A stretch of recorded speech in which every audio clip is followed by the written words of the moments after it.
बिस्मिल्लाहिर्रहमानिर्रहीम।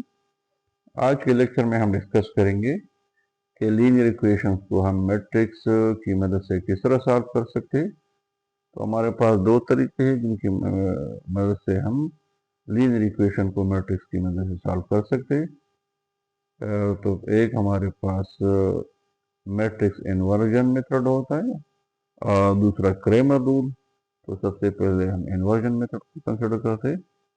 अब inversion method की मदद से ये system of simultaneous linear equation can be solved by the matrix inversion method when the number of equation is equal to the number of unknown and the determinant of the coefficient of the matrix is non-zero।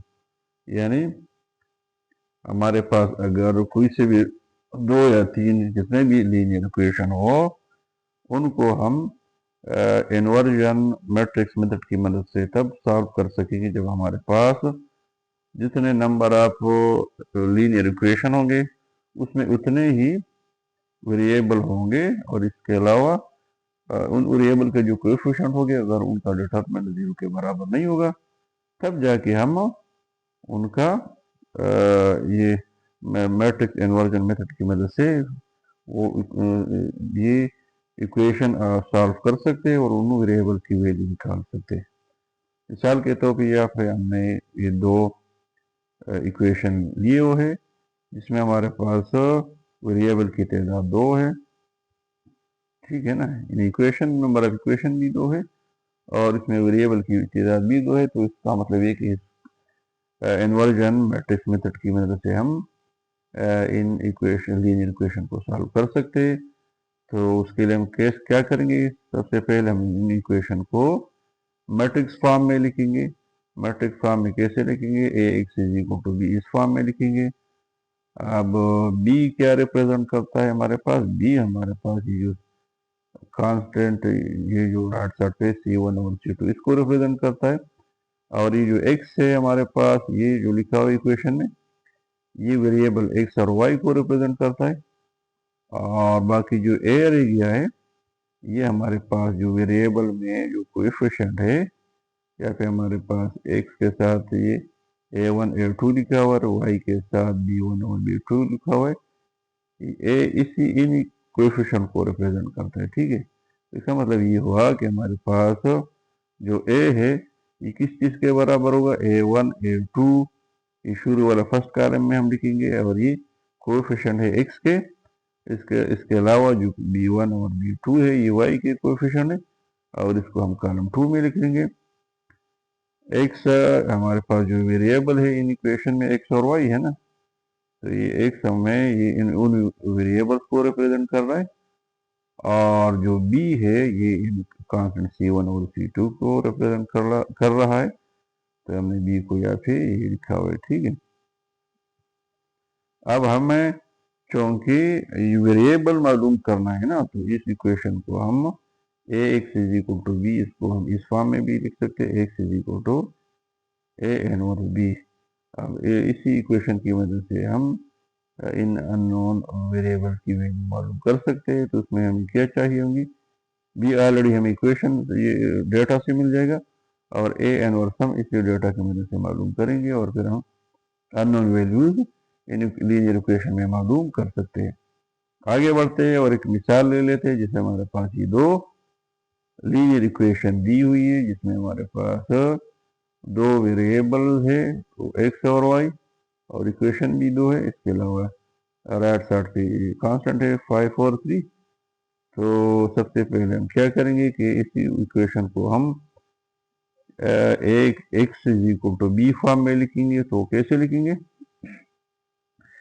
उसका तरीका ये है कि ए की जगह हम जो है ना, हमारे पास जो कोएफिशिएंट है एक्स और वाई की, तो एक्स के कोएफिशिएंट हमारे पास 2 और 1 है। तो हम इसको पहले कॉलम में लिखेंगे, तो यहाँ पे हमने पहले कॉलम में लिखे हुए। इस तरह हमारे पास y के कोएफिशिएंट 1 और 1 है, तो हमने 1 और 1 यहाँ पे लिखे हुए। इसके अलावा x की जगह हमने x और x की जगह हमने x और y यहाँ पे लिखा हुआ है, फिर इक्वल का सिंबल। और b की जगह हमने ये जो कांस्टेंट है दूसरे साइड पे 5 और 3 या फिर हमने 5 और 3 लिखे, ठीक है। तो मतलब ये कि इसको हमने ax is equal to b form में यहाँ पे इसको लिख लिया है, जिसमें हमारे पास ए किस चीज के बराबर है, ए हमारे पास इसके बराबर है, एक्स वाई के बराबर है, जबकि बी हमारे पास 5 × 3 के बराबर है। अब चूंकि हमें वैल्यू चाहिए, हमें x मालूम करना है और ये x बराबर है x × y के, तो x हमारे पास फार्मूले के मुताबिक बराबर है a इनवर्स b के। अब b हमारे पास यहाँ पे दिया हुआ है और हमें अब जो हमारे पास a इनवर्स है इस डेटा की मदद से हम मालूम करेंगे। तो हम कैसे मालूम करेंगे a इनवर्स को? a इनवर्स के लिए सबसे पहले हम डिटरमिनेंट को मालूम करेंगे। तो a डिटरमिनेंट हमारे पास AD - BC के बराबर होता है ना। अब a में चूंकि AD हमारे पास क्या है, ये 2 है, ये हमारे पास, इसको दोबारा चलो कर देते हैं, AD हमारे पास ये हमारे पास AD है, तो AD 2 × 1, फिर माइनस BC हमारे पास ये है, तो इसमें से B से 1 × 1 हम माइनस करेंगे तो हमारे पास डिटरमिनेंट की वैल्यू क्या आ जाएगी, ये इससे हमारे पास 2 आ जाएगा, इससे -1 आ जाएगा, तो हमारे पास डिटरमिनेंट 1 आ रहा है। अब इनवर्स मालूम करने के लिए सिर्फ डिटरमिनेंट के अलावा हमें एडजॉइंट भी चाहिए होता है, तो नीचे हमने एडजॉइंट भी निकाला है। एडजॉइंट हमने कैसे निकाला है? एडजॉइंट का जो तरीका होता है कि उसमें क्या करना होता है कि ये जो मेन डायगोनल वाले एलिमेंट्स होते हैं, ये वाले जो AD, इन A और D हमारे पास 2 और 1 है ना, तो इनकी हमने पोजीशन चेंज करनी होती है। वो 2 1 से हमने 1 2 बनाया हुआ है, हमने इनकी पोजीशन चेंज की, और बाकी जो BC है 1 1, इनके हमने सिंबल चेंज किए थे, अभी हमने 1 1 लिखे हैं, इनके सिंबल हमने माइनस कर दिए। तो अब हमारे पास जो डिटरमिनेंट ऑफ A भी आ गया है जो कि 1 है, और एडजॉइंट ऑफ A भी आ गया है।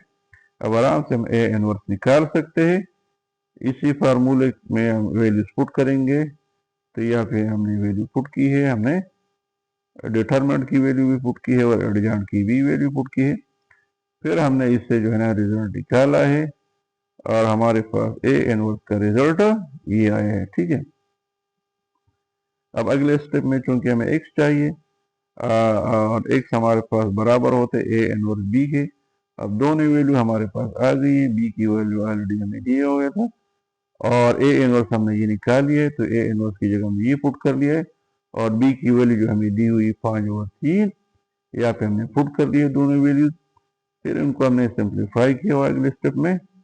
तो ये पहले रो को हमने इस कॉलम के साथ मल्टीप्लाई किया है, फिर दूसरे रो को फिर हमने इसी कॉलम के साथ मल्टीप्लाई किया है। जो तरीका होता है ऑलरेडी हम पढ़ चुके, बल्कि चलो इसको करके देख भी लेते। पहला रो और ये कॉलम, पहले एलिमेंट के साथ हमने इधर मल्टीप्लाई किया, प्लस दूसरा एलिमेंट दूसरे के साथ हमने इधर मल्टीप्लाई किया है। फिर इसी रो 2 को हमने इसी कॉलम के साथ मल्टीप्लाई किया, -1 को 5 के साथ हमने इधर मल्टीप्लाई किया, प्लस 2 को हमने 3 के साथ इधर मल्टीप्लाई किया हुआ है। इसको सिंप्लीफाई करने से हमारे पास रिजल्ट क्या आ रहे हैं, 2 × 1 आ रहे हैं। और ये हमने वैल्यू किस चीज की निकाली है, x की निकाली है ना, और x हमारे पास xy के बराबर है, तो ऊपर वाला हमारे पास x है और नीचे जो वैल्यू y है, इट मीन x की वैल्यू हमने 2 निकाली और y की वैल्यू 1 हमने निकाली है। अब आगे बढ़ते हैं, और दूसरा जो तरीका होता है जिससे हम लीनियर इक्वेशन को सॉल्व कर सकते हैं मैट्रिक्स की मदद से, उसको क्रेमर रूल कहा जाता है। क्रेमर रूल में भी यही कंडीशन होती है कि जितने नंबर ऑफ वेरिएबल होंगे उतने नंबर ऑफ इक्वेशन भी होंगे और डिटरमिनेंट 0 के बराबर होगा। लेकिन इसका फार्मूला और तरीक़ाकार थोड़ा सा डिफरेंट है। इसमें हम क्या करते हैं कि किस तरह फार्मूला इस्तेमाल होता है, जैसे हमारे पास कोई से भी दो वही वाले सिस्टम हमने वेरिएबल और कांस्टेंट लिखी हुई, a1x + b1y = c1, a2x + b2y = c2। इसमें हमें क्या करना होता है कि डिटरमिनेंट हम लिख लेते हैं, इसमें इनवर्स हमें नहीं निकालना होता।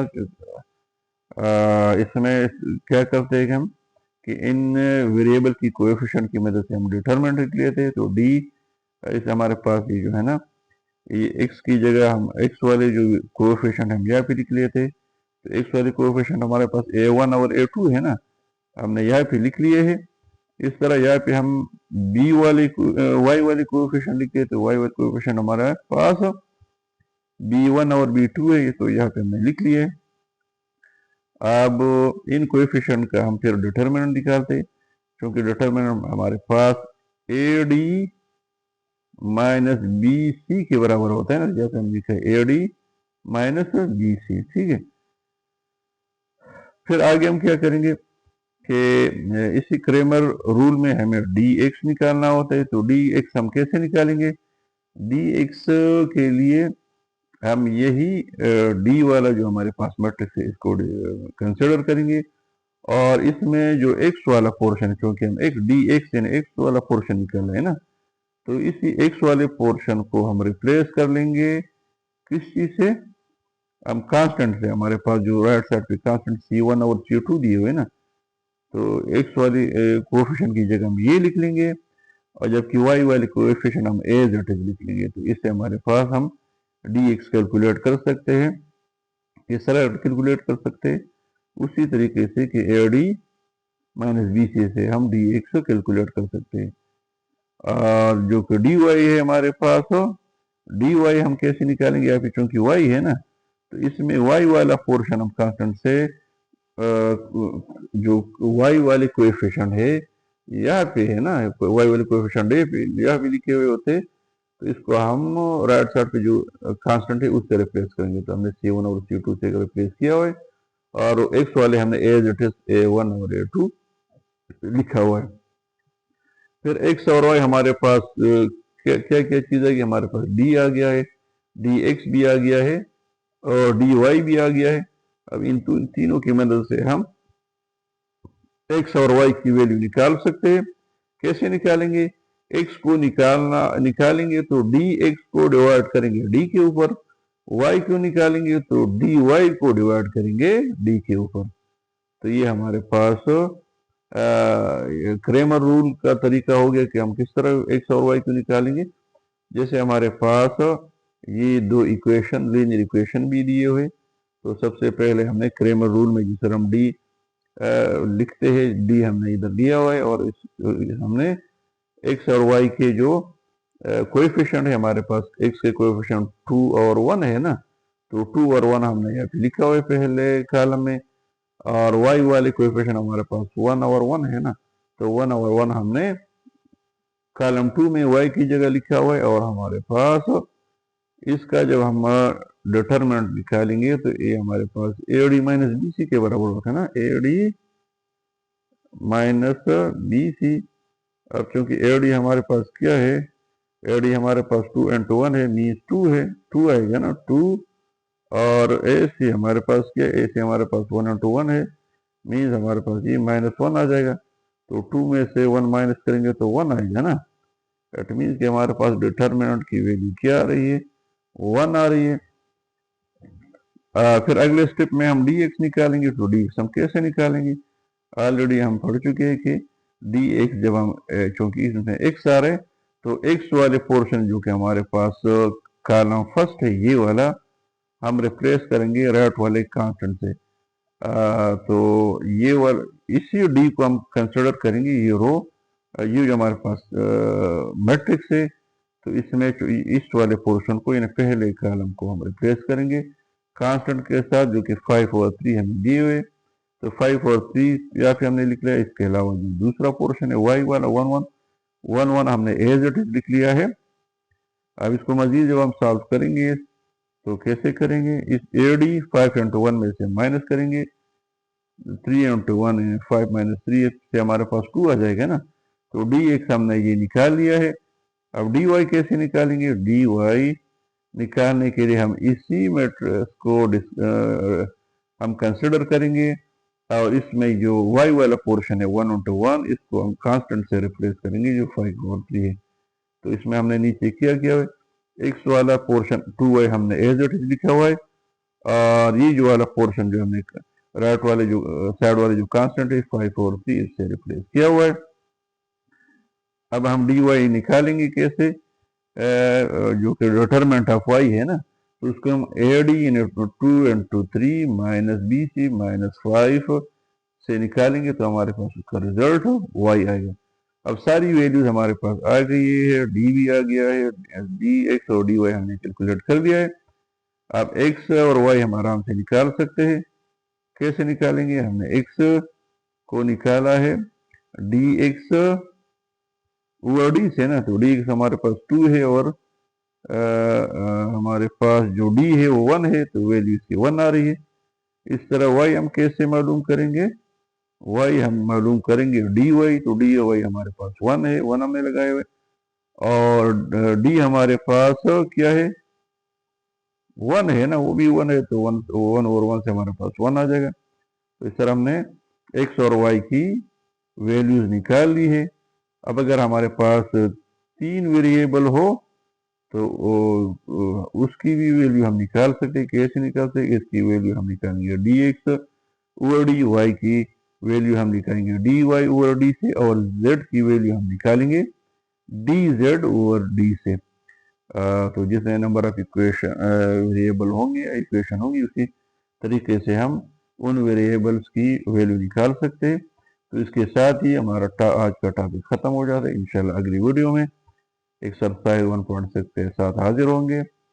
अगर वीडियो अच्छी लगी हो तो सब्सक्राइब ज़रूर कर ले, ताकि आने वाली वीडियो आपको आसानी से मिल सके और आपको फ़ायदा हो सके। वस्सलाम।